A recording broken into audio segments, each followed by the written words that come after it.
안녕하세요. 이번 시간에는 심혈관계 국시 특강을 준비하겠습니다. 학생들이 제일 어려워하는 파트 중에 하나죠. 저도 이제 매년 이 파트를 가리키는데, 여러 번 이야기를 해도 학생들이 좀 이해하기 힘들어 하시더라고요. 그럼에도 불구하고 국가고시 문제는 심혈관계에서 많이 나오고 있습니다. 그래서 이게 포기할 수도 없는 파트죠. 호흡기계하고 심혈관계는 국어고시 포션에서 가장 많이 나온다고 생각을 하시면 됩니다. 그래서 포기하시면 안 됩니다. 그래서 힘들더라도 뭐 학교에서 배웠었던 그 개념만큼 뭐 자세하게는 지금 뭐 할 수는 없고 중요한 개념들 위주로 빠르게 정리를 하고 그다음에 4년 동안 심혈관계 국가고시 문제를 풀어가면서 정리하는 시간을 가지면 될 것 같습니다.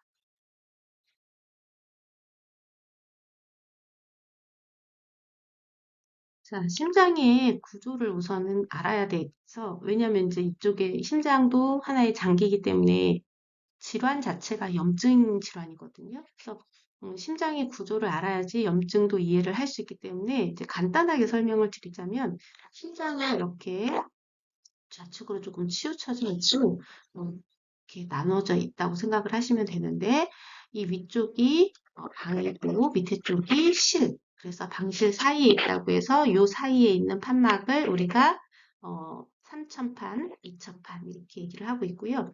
이 천판 자체가 세 개예요. 얘는 천판 자체가 두 개고.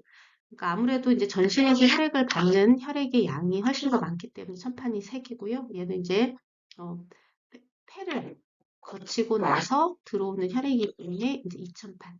2천판 같은 경우는 이제 천판이 이게 두 개짜리가 이렇게 생겼다고 해서 승려의 모자를 닮았다고 해서 승모판막이라는 이름도 붙여져 있습니다. 자, 그 다음에 이 이쪽이 우측이고 이쪽이 좌측이죠.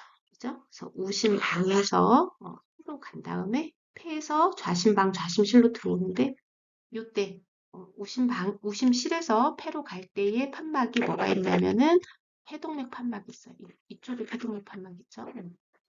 폐동맥 판막이 있고 그 다음에 좌심실에서 전신 거동맥으로 나갈 때에 이쪽에 대동맥 판막이 있습니다.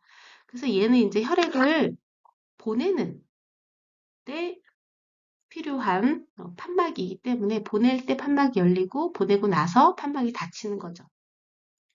이러한 판막을 우리가 뭐라고 얘기하냐면은 달달의 모양처럼 닮았다. 이렇게 얘기해서 간헐 판막이라고 얘기합니다. 간헐 판막.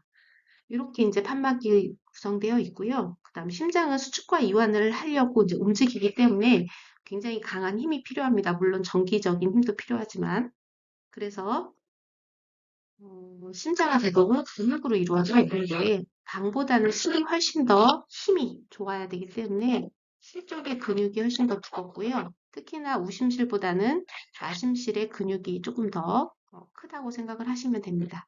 자, 근육을 중심으로 안쪽에 있는 것을 내막, 그다음에 바깥쪽으로 있는 것을 외막 이렇게 얘기를 해서 저희가 이제 심장에 염증이 생기면 내막염, 근막염, 외막염 뭐 이렇게 얘기를 하는 겁니다. 자, 그 다음에 그거 말고 자, 심장 자체를 둘러싸고 있는 또 막이 하나 있어요. 심장 자체를 둘러싸고 있는 막이 있는데 이 같은 경우에는 성질 자체가 섬유질로 되어 있어요. 섬유질로 되어 있기 때문에 이 섬유질로 되어 있어서 좀 수축과 이완을 하는 데는 좀 한계가 있어요. 그러니까 탄력도가 좀 떨어지죠. 떨어지다 보니까 만약에 심장에 염증이 생겨가지고 이 낭에 그러니까 심장을 둘러싸고 있는 그 안쪽에 조그만 공간이 있거든요. 그 안에는 이제 수축과 이완을 할 때 여러 가지 마찰을 감소시키기 위해서 조그만 이제 플루이드가 들어가 있지만 이게 심장에 염증이 생기게 되면 그 플루이드 자체가 염증성 플루이드로 변하면서 수축과 이완을 할 때 이렇게 소리가 나기도 하고 그 다음에 그 플루이드가 너무 많아지게 되면은 그, 그 압력이 바깥으로 나가줘야 되는데 그 압력이 바깥으로 나가주지를 못하고 어떻게 되냐면 그 압력 자체가 이제 심장을 이렇게 누르게 되는 거예요. 그러니까 어떻게 되는 거예요? 결국에는 염증이 심해진다라고 하면은 심장을 누르게 되는 심장 압전의 증상까지 가게 되는 거죠. 그래서 이 심장 압전으로 가게 되면 이제 큰일 나는 거잖아요. 심장 자체가 수축과 이완을 제대로 못하니까. 그래서 이럴 때는 이제 심낭의 염증적 산물 때문에 심장을 누르는 거기 때문에 심낭 천자를 빨리 시행을 해줘야 되는 거죠.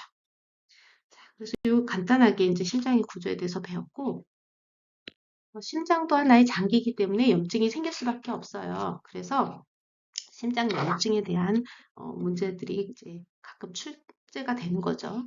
근데 염증이 생기면 무조건 어떤 것 때문에 염증이 생겼는지 그 원인을 찾는 것이 가장 중요하기 때문에 균을 동정하는 것이 중요합니다. 물론 심장이 염증을 일으키는 것은 세균뿐만 아니라 바이러스도 있죠. 어쨌든 균을 동정하는 것이 중요하고 대부분 심장이 염증을 일으키는 것은 세균성 염증을 대부분을 포션을 차지하고 있기 때문에 균 동정을 하기 위해서 혈액비양 검사가 필수적으로 들어가게 되고요. 그 다음에 이제 이 혈액 검사 배양에 맞는 이제 항생제를 처방하는 것이 가장 중요합니다.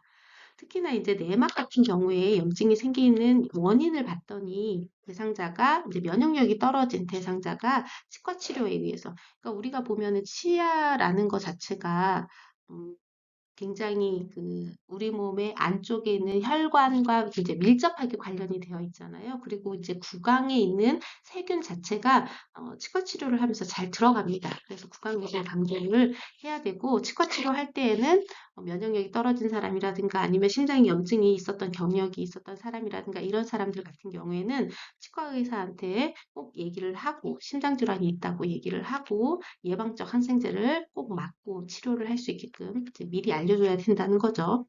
그다음에 근육층에 이제 염증이 생기게 되면 근막. 대부분 이제 근육층에 염증이 생겨서 근육이 이제 손상이 되면은 얘도 이제 마찬가지로 여러분 배웠겠지만 근육에서 나오는 심장 근육에서 나오는 그래서 관상동맥 질환에서 배우셨을 거예요. 그래서 심장 근육이 괴사돼서 나오는 효소가 있잖아요. 그게 이제 마이오카디온 효소, 심효소, 심장 효소 검사, 카디악 엔자임 검사가 있죠. 이런 것들이 이제 근육 손상 정도에 따라서 올라갈 수도 있어요. 갈 수도 있고, 그 다음에 이제 외막이 있고, 외막 같은 경우는 뭐 외막염이 결국에는 이제 심낭으로 넘어가게 되면서 수축과 이완을 할 때 잘 마찰을 방지해주는 역할을 못하면서 심잡음이 발생을 하게 되고, 아까도 말씀을 드렸지만 심장이 눌리게 된다. 그래서 심장 압전의 상황이 된다라고 얘기를 했습니다. 자, 그런데 이 심장 압전의 3대 증상이 가끔 시험 문제 나와요. 왜냐면은 얘가 심장이 이렇게 지금 눌려져 있단 말이죠.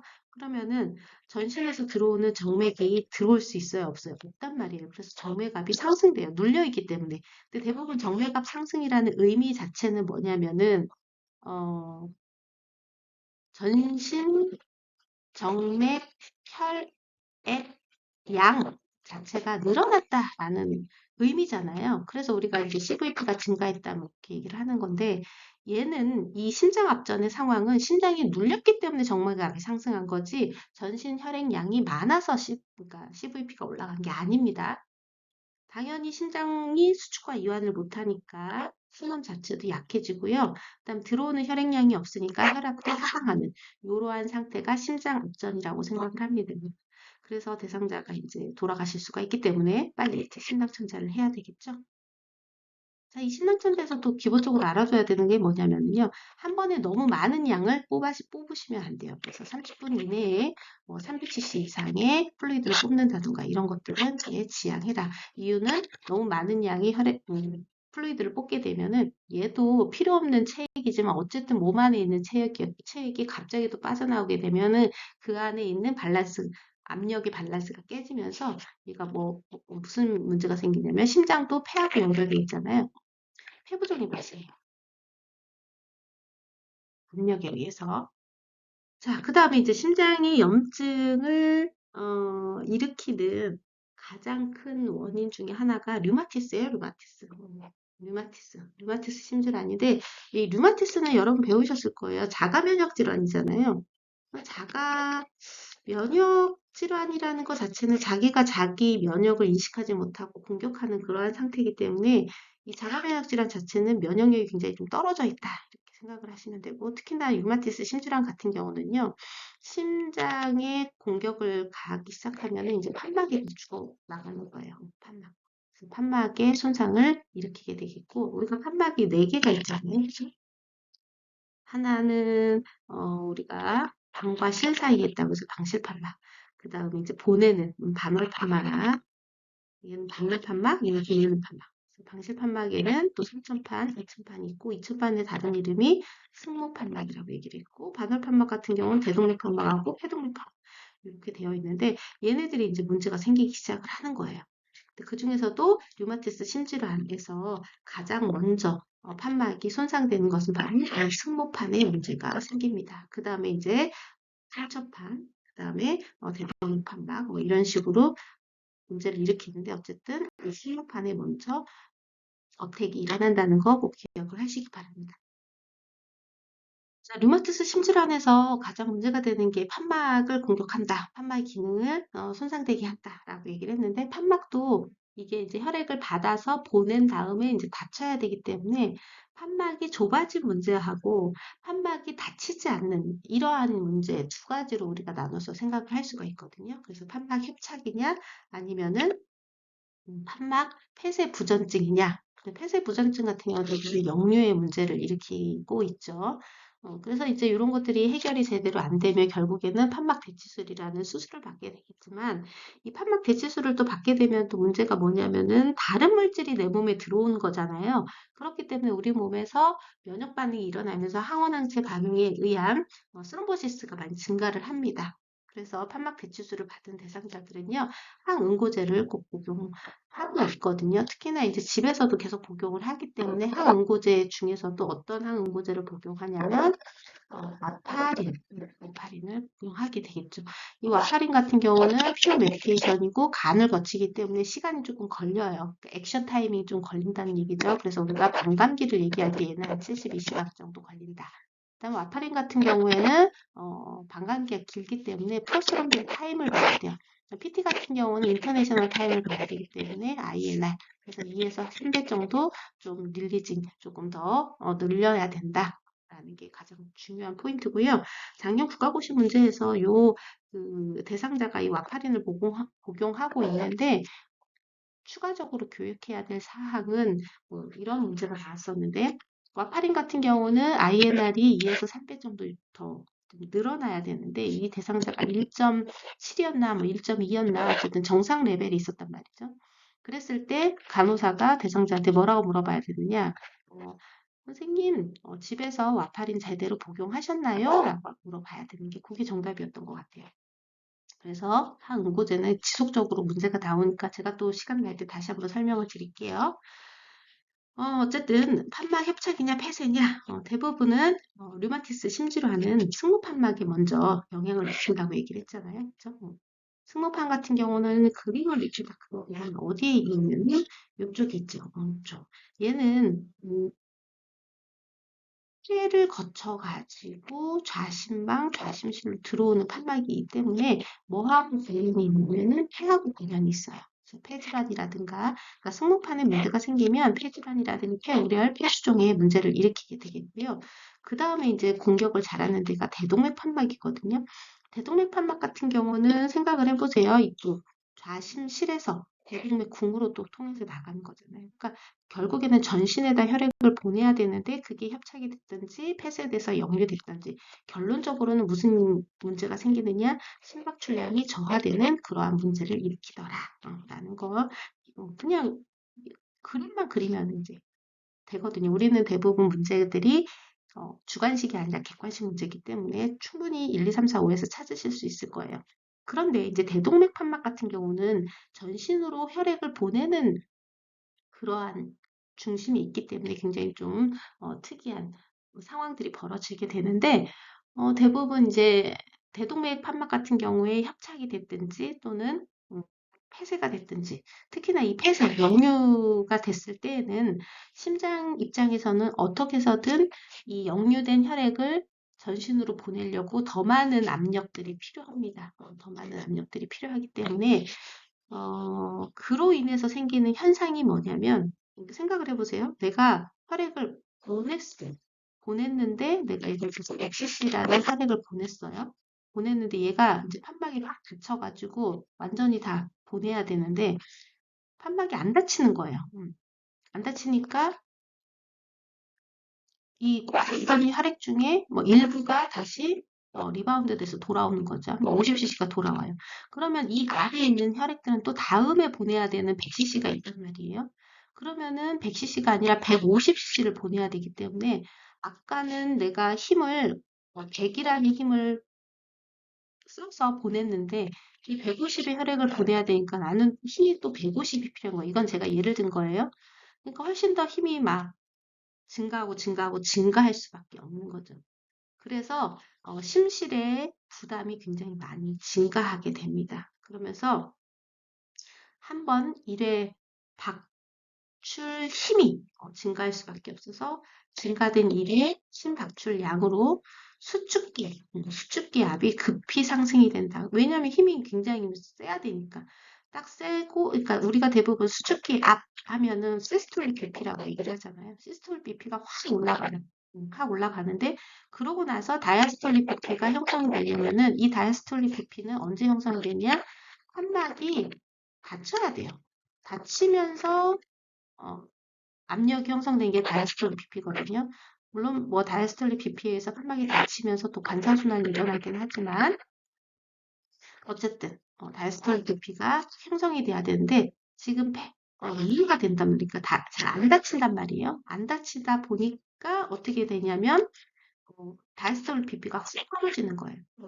그래서 확장기가 확장기 혈압이 빠르게 하강하는 이러한 상태. 다시 말해 시스톨 BP는 굉장히 많이 올라가는데 다이아스톨 BP는 굉장히 확 떨어지게 되는. 왜?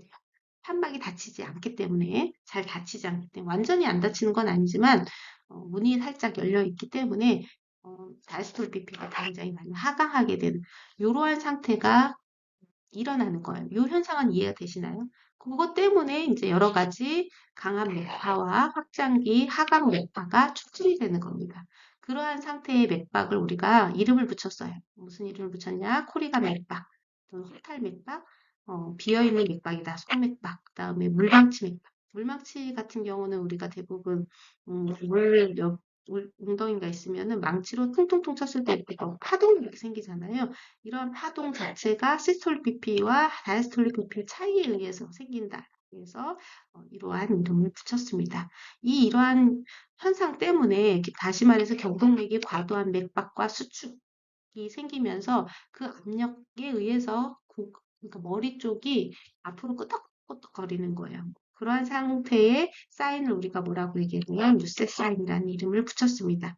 또한 이 강한 맥파 때문에 그 압력이 말초에 전해지는 압력 자체가 굉장히 강한 거예요. 그래서 우리가 대부분은 모세혈관 쪽의 압력까지는 대부분 우리가 심장이 수축과 이완 특히나 수축을 할 때 그 압력이 전달되지는 않거든요. 근데 너무 세다 보니까 이게 모세혈관까지도 압력이 미쳐지는 거예요.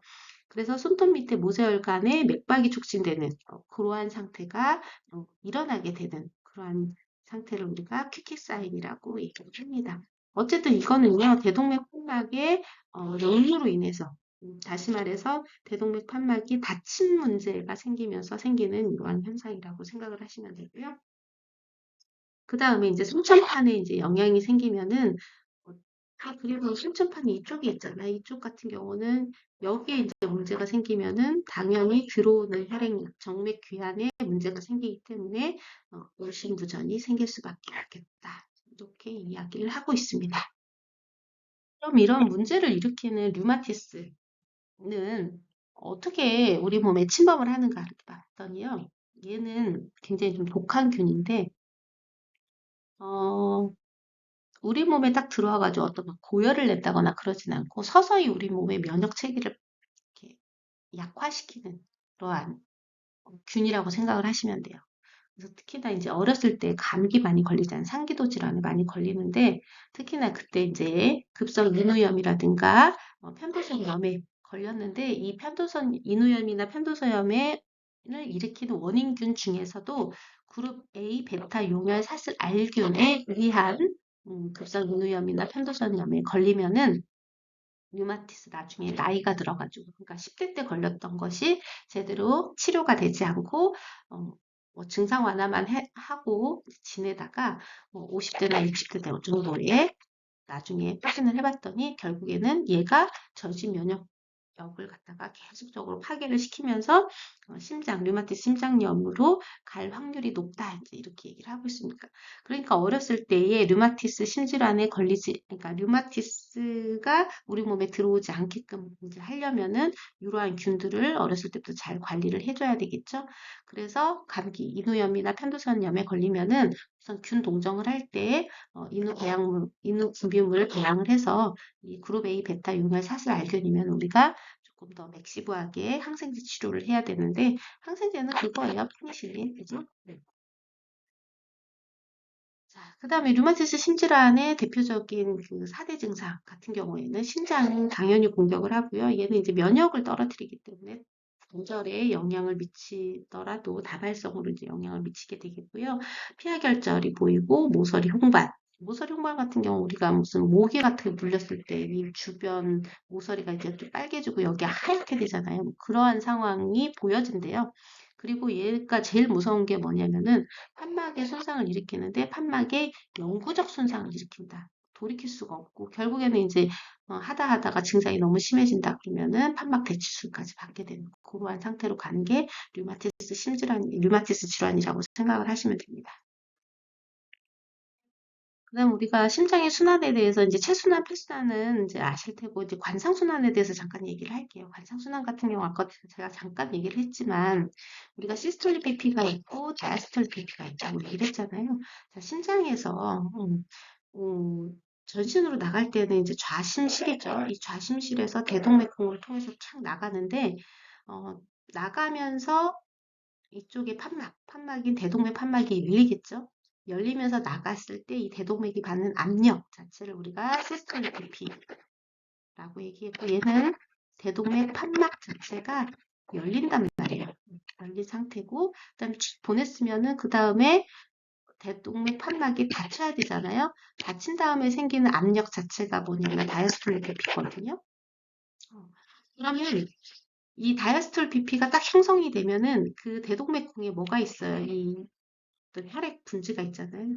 이쪽으로 혈액을 쫙 공급해주는 압력이 형성이 돼요. 그래서 우리가 뭐라고 얘기하냐면은 다이아스톨릭 BP에 의해서 관상 순환이 일어난다. 이렇게 얘기를 하고 있습니다. 물론 시스톨 BP에서 착 나가기는 하지만 나간 다음에 그 대동맥 판막이 탁 닫힌 다음에 생기는 혈압, 우리가 80에 해당하는 그 혈압에 의해서 관상 순환이 일어난다고 생각을 하면 돼요. 그래서 심실수축이 끝나고 생기는 이완기 압력, 심장 이완기에 의해서 좌우 관상動脈혈액이 공급된다. 그래서 심장을 둘러싸고 있는 혈액의 공급이 일어난다라고 얘기를 하고 있습니다. 자, 코로나리 아테리 같은 경우는 코로나라는 이름 자체가 붙은 건 뭐냐면요. 심장이 이렇게 있으면 심장의 꼭대기는 이쪽이잖아요. 그죠? 우리 몸의 왕과 같은 존재예요. 왕과 같은 존재고 왕이면 왕관을 써야 되잖아요. 네, 여기가 심장의 꼭대기니까 이쪽은 머리 쪽이란 말이에요. 이쪽이 심장 베이스 쪽이니까. 그래서 이제 항상 그림을 그릴 때 머리 꼭대기를 중심으로 눈썹, 눈썹인가? 이렇게 돼 있단 말이에요. 그러면은 심장이 굉장히 우리 몸의 중요한 왕과 같은 기관인데 이 왕과 같은 기관이니까 왕관을 써줘야 되잖아요. 그래서 왕관을 어떻게 씌워주느냐? 제가 얼굴을 좀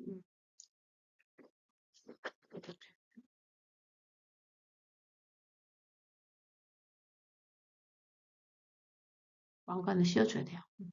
그래서 왕관을 어떻게 씌우느냐 했더니 이쪽으로 띠를 두르고 이쪽으로 띠를 두르고 왕관을 씌우려면 이렇게 띠를 두르려야 되잖아요. 이렇게. 다시 말해서 우리가 이쪽이 좌측, 이쪽이 우측. 그러니까 우측 관상동맥, 좌측 관상동맥. 근데 생각을 해보세요. 우측보다는 좌측이 훨씬 더 중요하잖아요. 왜? 전신으로 보내는 곳이기 때문에. 그래서 훨씬 더 힘도 세야 되거든요. 그리고 심장도 또 좌측으로 좀 치우쳐져 있어요. 이렇게 그림에서 보시면. 그래서 대부분의 심장으로 영양 공급을 해주는 관상 동맥 자체도요. 대부분 좌측으로 치우쳐져 있습니다. 그래서 어쨌든 라이트 코로너리 아테리가 하나 있고요. 그 안에 이제 여러 가지 분지들이 있습니다만, 그 다음에 이제 레프트 코로너리 아테리가 있고, 그 다음에 레프트 코로너리 아테리 중에서도 좌측이 되게 중요하다고 했잖아요. 그래서 좌측으로 조금 치우쳐지면서 앞쪽으로 내려온다. 이렇게 얘기를 해서 레프트 앞쪽 안테리어 내려온다. 디센딩 코로너리 아테리라는 이름이 붙여진 거고요. 그 다음에 심장의 좌측 심실의 뒤쪽에서, 그러니까 앞하고 뒤에서 쭉 짜줘야 되기 때문에 이 앞에서는 보이지는 않지만 휘 돌아 감아요. 휘 돌아 감는다고 해서 우리가 코로너리 아테리에 서컴플렉스 코로너리 아테리라는 이름을 붙인 겁니다. 그래서 우리가 크게 관상동맥은 이 네 가지로 나누는데요.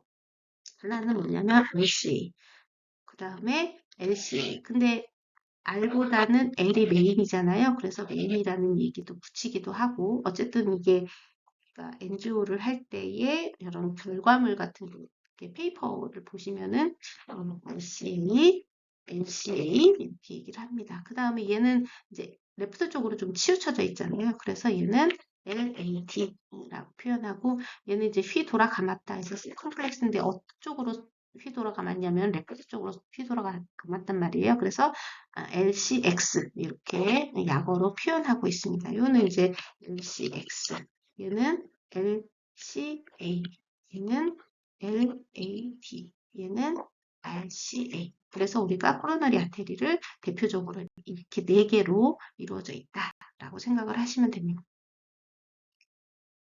우리가 심장이 수축과 이완을 할 때에 근육이 움직일 때에 필요한 것들이 정기적인 그 자극이거든요. 정기적인 자극에 의해서 근육이 수축과 이완을 하고 거기에 관여하는 것이 여러 가지 이온들이 있는데 그 수축과 이완을 할 때 이 정기적인 자극을 그림으로 나타낸 게 심전도잖아요. 처음에 심장이 정기적인 흥분을 만들어내는 애가 이 동관결절입니다. 동관결절에 의해서 심장이 수축과 이완을 하는데, 그래서 얘는 우리가 심박 조절자 라고 얘기를 하고, 심장이 나중에 이제 잘 뛰지 못하게 되면은 이 심박 조절을 삽입하게 되는 그러한 시술이 또 필요하게 되는데, 어쨌든 SA 노드에 의해서 AV 노드로 가죠. 그래서 우리가 대부분 심증을 그리게 되면은 대부분 SA 노드가 이쪽 부분에 있어요. 그 다음에 AV 노드가 이쪽 부분에 있거든요. 는 이쪽에 있어요. AV 노드가 있습니다. 얘는 이제 전기가 모이는 공간이라고 생각을 하시면 되고요. 처음에 SA 노드에서 이제 전기적인 충격이 딱 하나 발생을 하게 되면은 얘가 이제 전기줄을 따라서 쭉 가요. 나가고 그 다음에 AV 노드로 모입니다. 자, 전기줄에 의해서 전기적인 흥분을 받은 세포 자체가 또 수축을 하겠죠. 그래서 SA 노드에서 AV 노드로 오면서 심방이 수축을 하게 돼요. 그래서 여기 보시면은 SA 노드에서 AV 노드로 옮겨지면서 나트륨이 수축을 하게 되는데, 그러면서 만들어진 파형 자체가 피파입니다. 그래서 피파는 우리가 뭐라고 얘기하냐면 심장이 수축하는 파다 이렇게 표현을 하고 있습니다. 그 다음에 이제 얘 전깃줄이 어디로 들어가냐면 히스 속으로 들어가요. 이쪽 안으로 들어가서 쫙 전해지면서 좌우각으로 넘어가면서 이쪽에는 호킨스 섬유까지 전달이 되면은 이제 심실이 수축을 하게 되는 점. 그러한 상태가 이제 우리가 알고 있는 이제 심전도인데, 그러면서 이 히스 속으로 들어가고 라이트 번들 브릿지, 레프트 번들 브릿지로 들어가면서 토킨즈 섬유까지는 이 안정화 단계까지 보이다가 그 다음에 정기적인 이온들의 교환이 일어나면서 이제 심실이 수축을 하게 되면서 굉장히 큰 전압이 필요하게 되는 거죠. 심방의 전압보다 심실의 전압이 한 10배 정도 크다고 생각을 하시면 됩니다. 그러면서 만들어내는 게 QRS 파형을 만들어내는 거죠. 요거 같은 경우는 그래서 우리가 뭐라고 얘기하냐? 심실이 수축한 거잖아요. 그래서 심실 수축하다. 이렇게 표현을 합니다. 자, 어쨌든 심방이 수축을 한 다음에 당연히 이완이 일어나겠지만 심실이 수축한 다음에도 이완이 일어나야 되거든요. 그래서 심실은 굉장히 좀 전신으로 보내는 또는 폐로 보내고 나서 이완하는 것도 굉장히 좀 중요하기 때문에 여기에서도 시간이 좀 걸리고 전기적인 전압이 발생을 한다고 생각을 하시면 됩니다. 그래서 심실 수축을 한 다음에 충분한 이완이 그래서 중요한 거거든요. 그래서 충분한 이완을 하고 있는지를 우리가 확인하려면 T파를 보는 건데, 티파 같은 경우는 그래서 뭐라고 얘기하냐? 심실이완파다 이렇게 얘기를 하고 있습니다. 심실이완파. 나중에 또 설명을 드릴 테니까 이거 굉장히 중요해요. 그래서 티파는 신앙 수축파, 큐어리스는 심실 수축파, 그다음 티파 같은 경우는 심실이완파라고 이렇게 생각을 해주시면 될 것 같아요.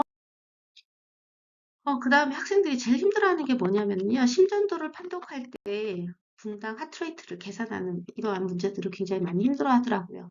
실은 저도 이제 심전도 판독을 어떻게 하는 것이 가장 좋을까 많이 고민을 해봤는데, 뭐 이게 뭐 모는 종이 작은 칸이 0.04초고 요게 5개가 모여서 큰 모는 종이를 이뤄서 얘가 0.2초고 얘가 이제 1분 동안이 생기려면은 이 모는 종이가 작은 게 몇 개가 필요하냐, 300개가 필요하다. 이런 얘기는 들어보셨을 거예요. 그죠? 그리고 이게 높이는 이제 전압을 얘기하는 거고, 뭐 어쨌든, 이 작은 모는 쪽의 전압은 0.1mV죠. 10개니까 1mV인 거고. 이런 것들을 아마 수업 시간에 배우셨을 거예요. 그런데, 결론적으로는 학생들이 이론적인 건 알겠어. 근데 이제 시험 문제가 뭐가 나오냐면, 그러면 내가 지금 제시한 이 심전도의 하트레이트가 몇 회인지 계산해 볼래? 이러면은 이제 학생들이 이제 멘붕이 오기 시작을 하는 거예요. 왜냐하면 심전도의 판독은 우리가 의사가 아니기 때문에 디테일하게 하지를 못해요. 우리가 어느 정도 뭐 얘가 부정맥인지 아닌지 어떤 부정맥인지 이런 거는 판독을 해야겠지만 간호사 입장에서 특히나 국가고시에서 제일 많이 나오는 게 뭐냐면은 이 사람의 하트레이트를 계산해라. 이제 이런 문제가 나오는 거거든요. 자, 하트레이트 계산하는 방법은 한 5-6가지가 돼요. 그래서 그런 것들은 제가 굳이 뭐 여기서 설명은 안 드리고요. 처음에는 저도 이제 삼비팀법을 학생들한테 외우라고 했는데 이게 지금 당장은 외워지지만 나중에 국가고시 장에 갔을 때 이게 숫자가 생각이 안 나요. 이게 150이었는지 100이었는지 이게 생각이 안 나기 때문에 이런 방법은 제가 권해드리지는 않고요. 어, 대부분 어떻게 하냐면 뭐 이런 방법도 있고 이런 방법도 있고 여러 가지 방법이 있습니다. 근데 그런 거는 이번 시간에 다 그냥 잊어버렸고요. 제일 좋은 거는 국가고시에서는 심백동수 계산하는 문제에서 리듬이 불규칙한 건 내기는 힘들어요. 그래서 이 리듬이 규칙적인 거에서 대부분 나옵니다. 어떻게 하냐면, 어, 여기에서 R과, 여기가 R이잖아요. R과 R 사이, R과 R 사이에 있는 큰 모눈종이 간격의 개수. 그러니까 하나, 둘, 셋, 넷. 4개 한 반 정도 되잖아요. 그러면 뭐 저는 다 5로 나누든지 또는 뭐 4로 나누든지 해볼게요. 총 1분 동안에 300개가 필요하니까 300에서 5로 나누면은 6, 60 또는 4개로 나누면 4, 2, 8, 4, 7, 28. 그 다음에 4, 5, 20, 75. 60에서 75 사이겠네요. 그래서 심박동수는 60에서 75 사이. 이렇게 되는 거예요. 요거 이해하셨죠? 그래서 나머지 뭐 심전도에서 하트레이트 계산하는 방법은요. 6개에서 7개 정도 나거든요. 이런 거 기억할 필요 없어요. 이것만 알면 돼요. 저도 우리 학생들한테 야 다른 거 다 집어치우고 이것만 기억해. 300에서 무조건 R과 R 사이에 큰 모눈종 개수 1, 2, 3, 4. 이게 뭐 4로 할지 5로 할지 좀 애매하잖아요. 그 4로도 나누고 5로도 나누는 거예요. 그래서 그 사이라고 생각을 해주시면 됩니다. 요걸로 하트레이트 계산하는 문제는 그걸로 끝내세요. 다른 거 생각하지도 마세요. 우리가 이제 심전도가 그려진다는 것 자체는 심장이 수축과 이완을 할 때 내는 전압 자체를 보는 건데, 심장에 영양 공급을 하는 수축과 이완을 할 때 어쨌든 혈액이 가야 되잖아요. 혈액이 가야 되는데 그 혈액 자체가 이제 문제가 생기는 거죠. 혈관 자체가. 뭐, 물론 거기에서의 문제는 아니지만, 우리가 대부분 동맥의 직경에 문제가 생기거나, 뭐, 찌꺼기가 쌓이거나, 어쨌든 그러면서 혈액 흐름에 이제 문제가 생기고, 심장으로 공급하는 동맥이 문제가 생기는 그러한 상태를 우리가 심장이, 관상동맥이 좁아진다. 그래서 협심증, 이렇게 얘기를 하고 있습니다.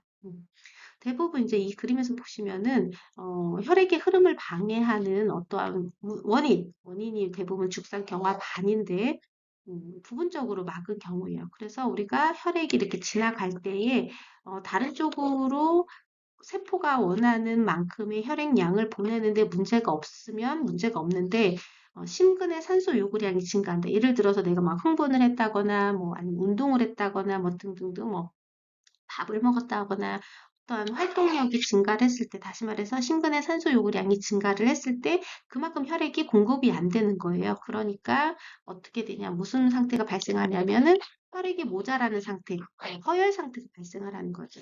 그러면서 생기는 것들이 뭐냐면은 세포 자체가 혈액이 제대로 안 가기 때문에 뭐가 생기냐면은 통증이 발생을 합니다. 그래서 그걸 우리가 허혈통이라고 얘기를 하거든요.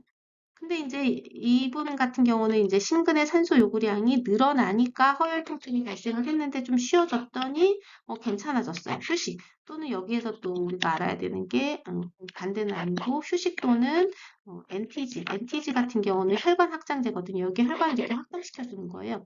그것에 의해서 통증이 사라진다. 15분 이내에 사라진다. 그걸 우리가 대부분 스테이블 엔자이나 안정형 심증이다라고 얘기를 하고 있고요. 그 다음에 생각을 해보세요. 여기 혈액이 이렇게 딱 지나가다가 압력이 갑자기 증가해서 여기가 팡 터졌어. 그러면은 출혈이 막 생길 거예요. 출혈이 생기면서 스럼보시스가 막 와서 혈전을 막 만드니까 혈전을 막다가 완전히 막히게 할 수도 있는 거고 혈전을 막는 과정일 수도 있는 거고 그죠? 그런 상태를 우리가 불안정형 협심증 이거는 이제 심근경색으로 갈 수가 있기 때문에 협상하고 간주를 하는 거고요. 요럴 때는 이제 빨리 우리가 적극적으로 약물을 쓴다거나 아니면 뚫어준다거나 여러 가지 시술이 필요한 거겠죠. 근데 어쨌든 요구에 보시면은 안정형심증이든 불안정형심증이든 이 동맥 혈관 내에 이런 죽상경화반이 있었어요. 그래서 혈액의 흐름에 문제가 생긴 상황인데 우리가 이제 엔지오를 해서 들어가 봤더니 혈관에는 문제가 없는 거예요. 죽상경화반이 그렇게 크지도 않고. 그런데 어떤 스트레스 상황이라든가 어떤 상황에 의해서 동맥이 이렇게 스림이 일어나는 거죠. 그래서 언제든지 혈관을 막을 수 있는, 동맥을 막을 수 있는 그러한 상태를 우리가 E형 협심증, 형태가 조금 다르다. 여기 안정형과 불안정형의 형태가 좀 다르다라고 해서 얘는 E형 협심증 또는 음, 협심증의 형태가 변형돼 있어서 변이형 협심증 들어보셨죠? 변이형 협심증 이렇게 분류를 하고 있습니다. 어쨌든 심장이 지금 현재 심장에 영양 공급을 하고 있는 관상 동맥이 죽상경화 반에 의해서 또는 어떤 스트레스 상황에 의해서 좁아져서 혈액이 안 간단 말이에요. 혈액이 안 가게 되면은 심장은 근육으로 이루어지기 때문에 근육 자체에 이제 문제를 일으키게 되겠죠. 문제를 일으키는데 이제 그게 조금 일으키느냐, 뭐 많이 일으키느냐, 이런 식으로 이제 여러 가지 카테고리가 있는데, 요 세 가지는 꼭 기억을 하셔야 돼요. 세 가지는 뭐냐면은, 처음에 이제 관상동맥이 조금 막혔다. 그런데 완전히 막히지는 않고, 세포에, 어, 피는 가는데 조금 부족한 상태다. 그러면서 심장 내막에 손상을 일으키는 그러한 상태. 그래서 허혈증이라고 하는데, 우리가 대부분 QRS, 피파 이렇게 전달이 되는데 이 심근경색이 진행이 되면은 요 순서가 이렇게 반대로 생각을 하시면 쉬워요. 그래서 피파가 처음에 역전이 됩니다. 왜 역전이 되냐면 생각을 해보세요. 심장이 이렇게 있으면은 심실에서 전신을 딱 보내야 되는데 지금 그 혈액이 부족한 상태니까 심장이 제대로 수축과 이완을 못한단 말이에요.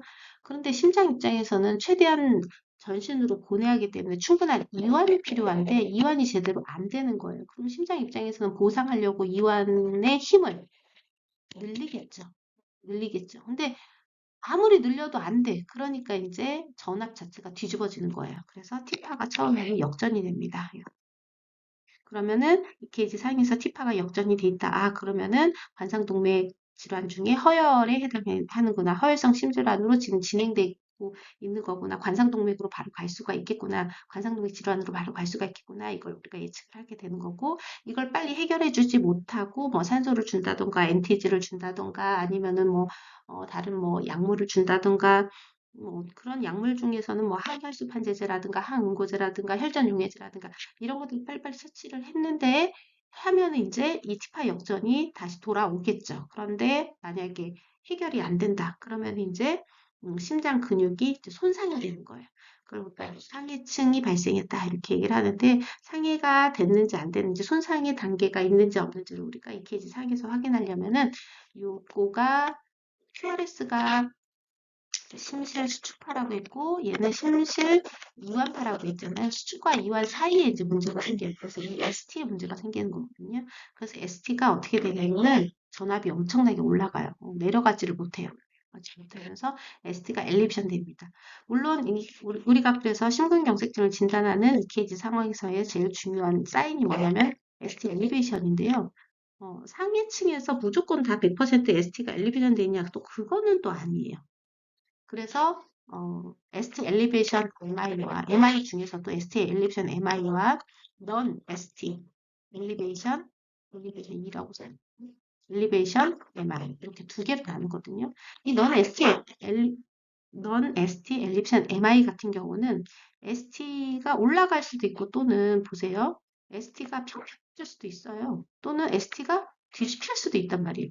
이 평평해지고 뒤집히는 게 ST는 올라가지는 않았다고 해서 상해를 안 일으킨 건 아니잖아요. 지금 상해 단계란 말이에요. 그래서 이렇게 두 개로 나눴습니다. ST 엘립션 MI와 넌 ST 엘립션 MI. 넌 ST 엘립션 MI는 심근 효소에 문제가 생길 수도 있고 없을 수도 있습니다. 좀 대체적인 거죠. 자, 그럼에도 불구하고 혈액 공급이 안 되면서 이제 진짜 근육에 영양 공급, 그러니까 혈액이 가지를 못해. 그러면은 근육 자체가 어떻게 됩니까? 썩겠죠. 괴사층으로 가게 되면서 더 이상 심장이 그쪽에서는 수축과 이완을 못하는 그러한 상태가 되는 겁니다. 그러면 이제 여기에서 P에서 ST로 넘어가면서 심장 입장에서는 심실을 완전히 수축을 제대로 못하니까 수축에 또 문제가 생기니까 수축하려고 하는데 수축이 안 돼. 그러니까 이제 수축하기 전 단계, 큐파가 뒤집어지기 시작을 하는 거죠. 그래서 올라가긴 올라가도 이 아래 전압의 3분의 1지점에 해당하는 높이만큼 내려갔다 하는 게 이제 이성 큐파의 기준이거든요. 그래서 우리가 이쪽으로 가면 갈수록 전압에 문제가, 그러니까 심근에 문제가 생겼다 이렇게 생각을 하시면 되고요. 특히나 이제 관상동맥 경색에서 어디가 제일 많이 문제가 생기냐면은요. LAD 여기가 보니까 심장 쪽, 그죠? 그래서 좌심실 정격이 가장 흔하고 그 다음에 RCA나 CX 표정 가지 쪽으로 폐색이 잘 온다고 하네요. 우리가 제일 힘들어하는 게 이제 부정맥에 대해서 판단하는 걸 가장 힘들어하는데 부정맥은 실은 뭐 여러 가지가 있습니다만 우리 핵생감사가 알아야 되는 건 뭐냐면 심방의 부정맥이냐 심실의 부정맥이냐 이거 두 개만 알면 돼요. 근데 부정맥인지 아닌지를 확실하게 알려면은 정상을 알아야죠. 정상을 그죠?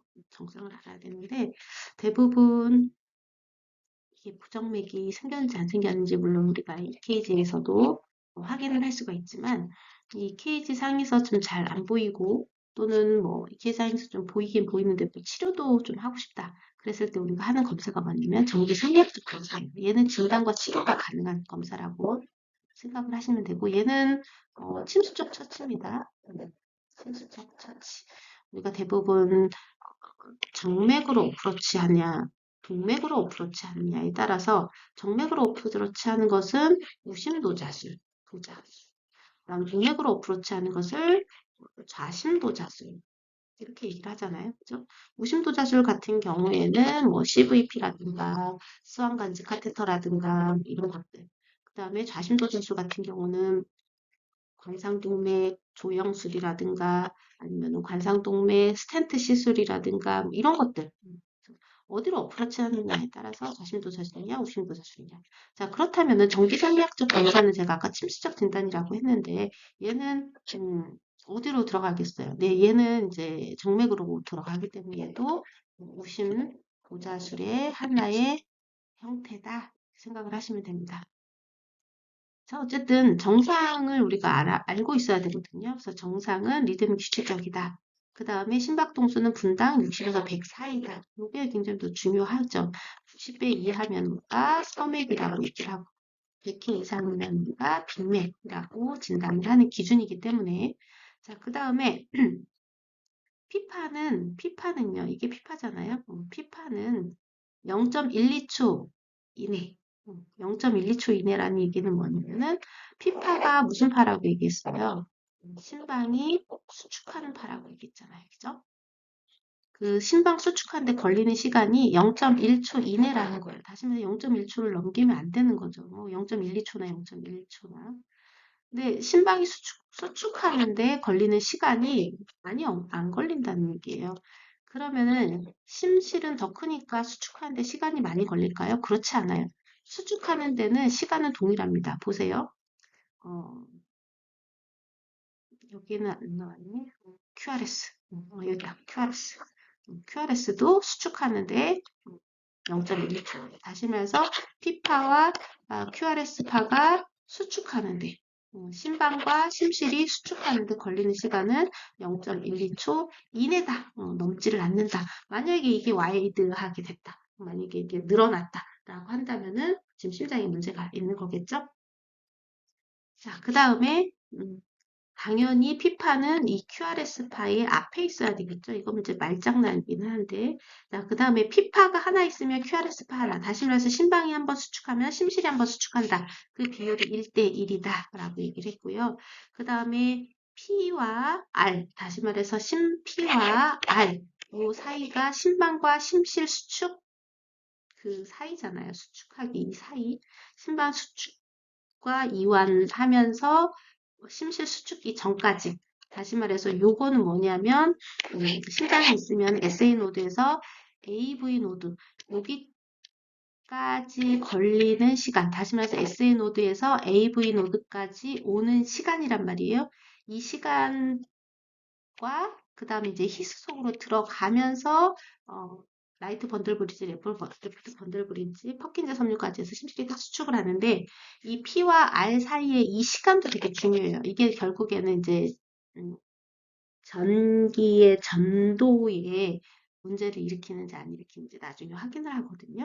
생각을 해보세요. 이쪽에서 이쪽으로 간 다음에 그 다음에 이제 전도가 되는 거기 때문에 P와 R 사이의 이 간격, P와 R 사이의 간격은 제대로 전기가 잘 전도되고 있다라는 증거이기 때문에 이 초수도 굉장히 또 중요합니다. PR 간격은 굉장히 좀 일정해야 되고 그래서 PR 간격, 이 PR 간격 있잖아요. 이 PR 간격이 몇 초 이내냐면은 0.12에서 0.2초 이내라는 거 기억을 하시기 바랍니다. 만약에 이제 이 초수가 넘어가게 되면 우리가 대부분 지연되어 있다 이렇게 표현을 하고 있거든요. 지연다. 그래서 전도장애를 판단하는 기준이 됩니다. 기본적으로 우리가 부정맥에서 가장 많이 물어보는 게 뭐냐면 서맥이냐 빈맥이냐 뭐 이런 것들을 많이 물어보는데 아까도 제가 말씀드렸지만 우리는 60에서 100 사이라고 얘기를 했잖아요. 그래서 60회 이하면 서맥이고 100회 이상이면 빈맥이다라고 얘기를 했고요. 대부분 이제 서맥 같은 경우는 심장이 이제 느리게 뛰는 거잖아요. 느리게 뛰지만 어쨌든 심장이 뛴단 말이에요. 다시 말해서 P파가 있고 QRS파가 있고 T파가 이렇게 일정하게 있단 말이에요. 있는데 심장이 1분 동안에 수축하는 횟수가 줄어드는 거예요. 그런데 횟수가 줄어들어도 전신에다가 혈액을 보내는데 문제가 없어요. 그러면은 우리가 특별한 치료를 할 필요가 있어요? 없어요? 없단 말이에요. 그래서 특히나 심폐기능이 좋은 저 같은 경우에 한 번 심장이 박출하는 박동량이 운동선수에 비해서는 좀 떨어져 있겠죠. 운동선수들은 전신에다가 혈액을 보내는 심폐기능이 너무나도 좋기 때문에 남들 2번 일할 때 나는 1번만 일하면 되는 거예요. 그러니까 하트레이트가 높아질 필요가 없죠. 그러니까 이제 하트레이트가 떨어지는, 그거는 이제 전신에 혈액을 보내는데 문제가 없다. 그래서 이런 것을 우리가 대부분 생리적 섬액이다. 문제가 없다. 섬액이긴 섬액인데 문제가 없는 섬액이다라고 표현을 하는데 대부분 이제 생리적 섬액이 아닌 그냥 섬액이고 전신에 혈액을 보내는데 문제가 생긴다. 전신에 혈액을 보내는데 좀 모자라다. 근데 우리가 이제 인간이 이렇게 있으면은 심장이 여기에서 박출을 하는데 전신에다 혈액을 보내면 뭐 말초까지 다 보내겠죠. 근데 이 위쪽, 머리 쪽까지 보내는데 힘들단 말이에요. 그러니까 대상자의 증상은 어떤 거예요? 두통이 생긴다거나 어지럽다거나 뭐 눈앞이 안 보인다거나 이런 증상들이 다시 말해서 이러한 섬액이 발생했을 때 어떤 대상자의 증상이 있느냐 증상이 없느냐에 따라서 증상이 없으면은 그냥 지켜봅니다. 이거 굉장히 중요해요. 증상이 있냐 없냐에 따라서 섬액의 치료는 달라져요. 만약 증상이 있다. 어떤 증상이냐 어지럽거나 뭐 눈앞이 안 보인다거나 뭐 토할 것 같다거나 뭐 이러한 증상이 보이면 그때는 우리가 무슨 치료를 해야 되냐면 아트로핀 아트로핀이라든가 교감신경 항분제라든가 이런 것들을 주는데 대표적인 약제는 이 아트로핀을 쓴다. 이렇게 생각을 하시면 되고요. 그 다음에 이제 빈맥 중에서도 굉장히 이제 우리가 빈맥 형성될 수 있죠. 심장이 막 빨리 뛰는 거 있잖아요. 심장이 빨리 뛰는 거는 우리가 운동을 했다던가 아니면 뭐 흥분을 했다던가 이럴 때에는 잠깐 심장이 빨리 뛰고선 이제 안정화가 돼서 그럴 때는 우리가 지금 지켜보는 거예요. 다시 말해서 얘도 증상이 뭐 특별하게 없으면은 심각한 어떤 증상을 일으키는 증상이 없으면은 그냥 지켜봐요. 지켜보는데 너무 빨리 뛰어가지고 이 심장이 진정이 안 된다. 그럼 결국에는 심장이 부담스럽잖아요. 여러분들도 100m 달리기를 쬐끔 뛰는 거하고 또는 뭐 400m 달리기를 뛰는 거하고 완전 틀리잖아요. 100m 달리기는 그냥 뛰고서 내가 쉬어주면 괜찮은데 400m를 100m 달리기처럼 뛰게 되면 결국엔 내가 지쳐 나가 떨어진단 말이에요. 그래서 심장도 마찬가지로 너무 심하게 이 빈맥 자체가 해결이 안 되면 심장이 더 이상 이제 기능을 못하게 되는 심부전으로 빠지게 되는 거거든요. 그래서 그럴 때는 우리가 약제를 쓰게 되는데 약제 쓰기 전에 심장의 박동수를 좀 줄여줄 수 있는 그 방법 중에 하나가 뭐냐면은 미주신경을 좀 자극시켜서 하트레이트를 좀 낮춰주는 그런 방법이거든요. 그래서 굉장히 마사지를 한다든가 발사바 수기. 발사바 수기 같은 경우는 큰 숨을 들이마시고선 이제 숨을 참는 거죠. 그 다음에 이제 심호흡을 한다든가 이런 방법을 써보는 거예요. 그럼에도 불구하고 빈맥이 형성, 그러니까 제지가 안 된다라고 할 때는 그때는 우리가 이제 약제를 써야 되는데 빈맥의 정도에 따라서 뭐 어떨 때는 300회일 수도 있고 어떨 때는 뭐 100회 이럴 때 있단 말이죠. 그래서 정도에 따라서 우리가 비약물요법하고 약물요법으로 나누게 되는데 정도에 따라서 약물은 좀 틀려지는데 만약에 이게 굉장히 좀 심하다. 이게 발작적이다. 발작성으로 온다. 200회 이상이거든요.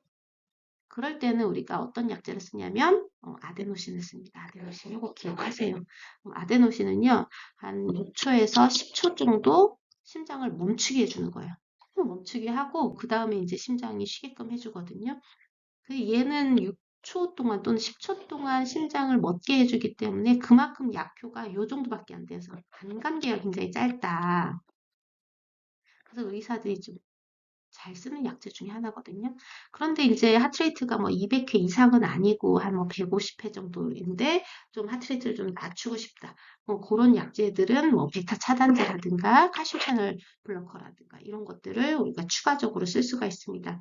칼슘이라는 이온 자체는 무슨 역할을 하냐면 동맥에 있는 평활근육을 자체를 수축하는 역할을 한단 말이에요. 평활근을 수축하는데 이 평활근 수축을 차단, 못하게 하니까 심장이 그러니까 효율적으로 못 뛰게 해주는 거겠죠. 효율적으로 못 뛴다는 것은 굉장히 좀 안 좋게 들릴 수가 있겠지만 지금 심장이 굉장히 과도하게 뛴다면은 살짝 좀 덜 뛰게 할 수도 있는 거고요. 베타 차단제 같은 경우도 우리가 교감신경 중에서도 있고 알파가 있고 베타가 있는데 대부분 이제 심장 근육에 작용하는 게 이게 베타거든요. 그래서 교감신경 베타 교감신경, 흥분제. 흥분을 하게 되면 심장이 막 들뛰잖아요. 그거를 못하게 한단 말이에요. 차단제라는 얘기는. 그래서 심장이 좀 들뛰게 하는 그런 약제들. 대부분 뒤에 이렇게 롤로 끝납니다. 롤롤롤. 그래서 이런 약제들을 우리가 쓸 수가 있다. 그래서 섬액에서 빈맥 사이사이 왔다 갔다 왔다 갔다 하는 것을 우리가 예를 들어서 섬액이 일정하게 생긴다. 그러면 앞에 이제 동성이라는 이야기를 붙이고 빨리 뛰는 게 동일하게 뛴다. 그럼 동성빈맥 뭐 이런 식으로 붙이는데 섬액하고 빈맥하고 왔다 갔다 막 이렇게 할 수도 있잖아요. 그걸 우리가 뭐라고 하냐면은 그냥 부정맥이긴 부정맥인데 그냥 부정맥이라고 하죠. 근데 모양 자체는 다 일정하잖아요. 이렇게 일정한 상태를 우리가 통틀어서 뭐라고 얘기하냐면 동성 부정맥이라고 얘기를 합니다. 어쨌든 PR 간격은 서로 다른데 P와 R 간격은 서로 다르지만 P파의 모양과 R의 간격이 모두 일정한 상태를 우리가 이제 그냥 동성이라고 붙이는 거예요. 그래서 우리가 기본적인 뭐 부정맥에서는 섬액이 뭐고 빈맥이 뭐고 섬액일 때의 치료제는 뭐고 빈맥일 때의 치료제는 뭐고 이게 좀 중요하고요. 섬액일 때에는 증상이 없을 때는 그냥 지켜보는 게 가장 중요하고요. 증상이 있을 때 어지럽다거나 뭐 그런 증상이 있을 때에는 아트로핀을 쓴다. 그다음에 빈맥이 있을 때는 이제 발작적으로 빈맥이 굉장히 많이 오래 지속이 된다라고 했을 때는 여러 가지 약제를 쓸 수가 있는데 그 중에서도 아데노신, 베타 차단제, 뭐 칼슘 채널 블로커 뭐 이런 것들을 쓸 수가 있다. 이렇게 기억을 하시면 될 것 같습니다.